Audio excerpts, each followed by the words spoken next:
Patriarchate knows there are no oppressions in our country with regard to the Ukrainian Orthodox Church. Of course, some of our fellow countrymen try hard to depict voluntary transitions in some villages of the western Ukraine as alleged seizures, saying there are even those who are aggrieved by the Kiev Patriarchate members and military patriotic radical forces as a result of the conflict.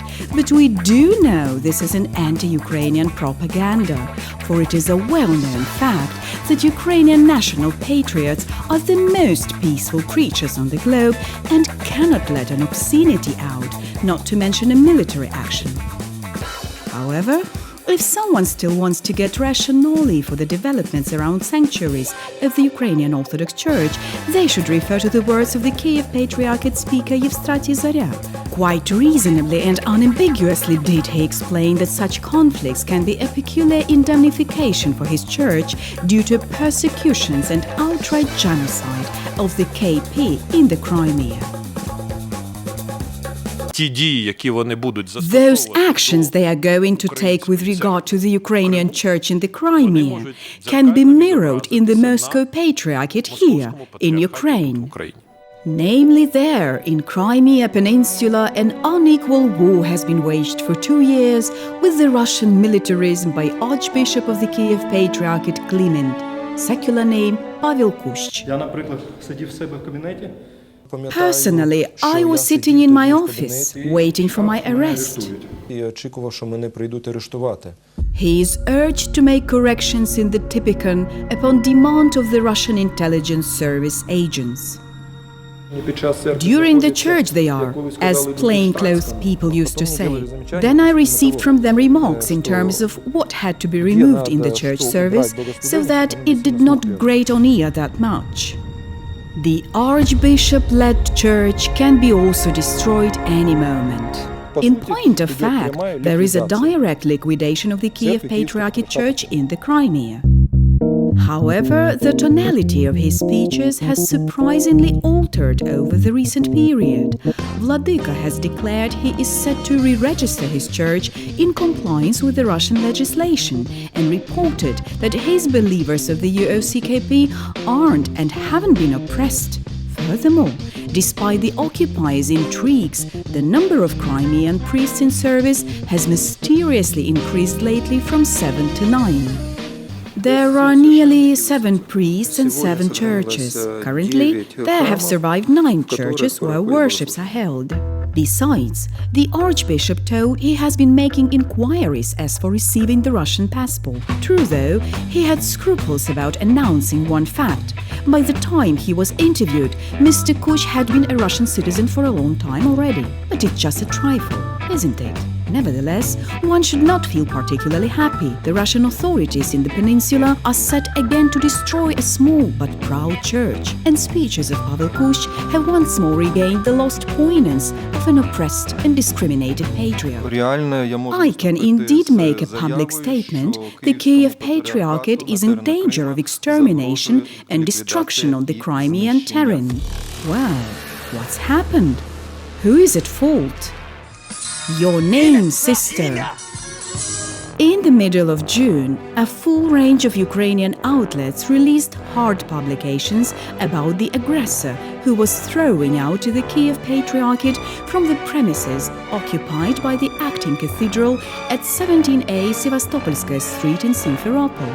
Yet, is it really how it is highlighted by the Ukrainian media? Anyway, the floor is given so far to the main character of the plot. I can be expropriated the first floor of the lodging of the Crimean Diocese Administration at 17A Sevastopolskaya Street. All communications, water, light, heat are available mainly on these 112 square meters.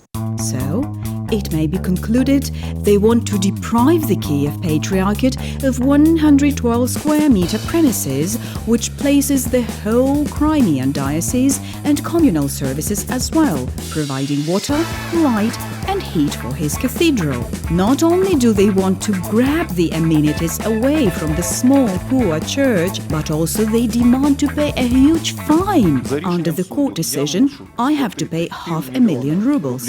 Well, a little bit more actually. The fine is about 900,000 rubles. Everything having been earned by the back-breaking toil.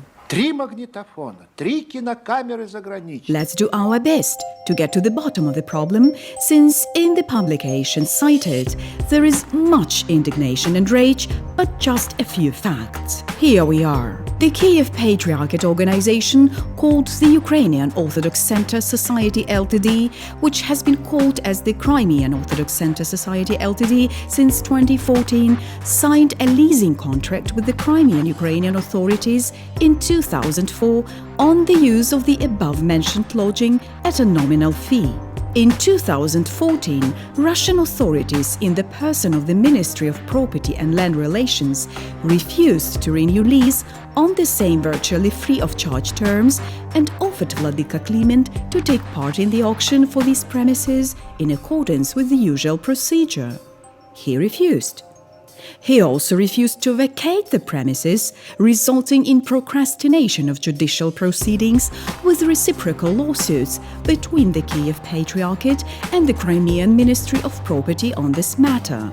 The court trial that took place on 21 January 2016 made a ruling to charge the UOC KP with 591,000 rubles and make it vacate the premises within 10 days. The 21st hearing of the Arbitration Court of Appeal on 14 June 2016 did not make any changes to the previous court decision. It seemed that outbursts of representatives of the Kiev Patriarchate and Ukrainian journalists are quite justified. This is an outright religious discrimination. Now, we are approaching the most interesting point: how exactly Archbishop Kliment used the premises in question. Vladika says a very interesting phrase. According to the Russian legislation, the church does not pay rental provided a lodging is used for worship purposes. The Moscow Patriarchate does not pay, while we are made to pay. Heads up, everybody! The premises occupied by the diocesan administration have been also occupied since 2004 by an office, pharmacies, and a confectionery shop Kirusha. То есть вот такие методы выселения, уничтожения и ликвидации. Perhaps, in view of these premises being used not for salvation of souls, but for routine money-making, the Russian authorities put the Kiev Patriarchate on an equal footing with other commercial organizations. Perhaps the 12-square-mile office is used for administering 9 churches of the KP Crimean Diocese.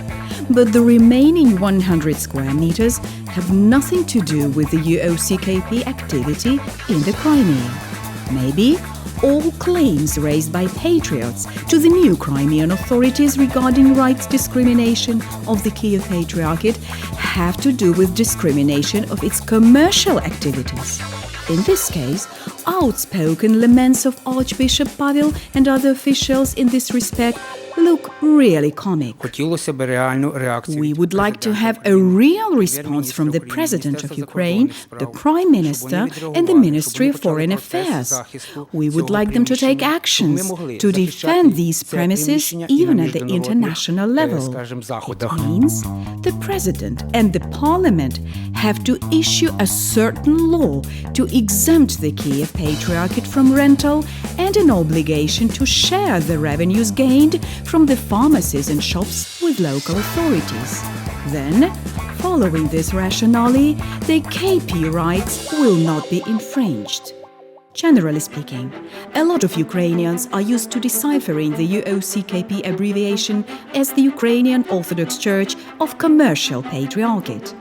Ranting on its patriotism and love for Ukraine, this organization has been caught red-handed in deceit and thievery more than once. The latest case is related to scandal around the commercial trade of the patriarchal charitable mission of the UOC KP in the humanitarian aid for the ATOL victims. It will be reminded, over 380 tons of tax-free fabric, male and female wear, underwear, knitted goods were imported to Ukraine as humanitarian aid and sold in the marketplaces of Odessa city. By the way, the investigation, which had hardly started, was safely dropped, which is not surprising at all, given a clear favorable attitude of the current Ukrainian authorities to the Kiev Patriarchate. Indeed, why should the government spoil the image of Filaret adherents if it placed a premium on them creating the so-called local church?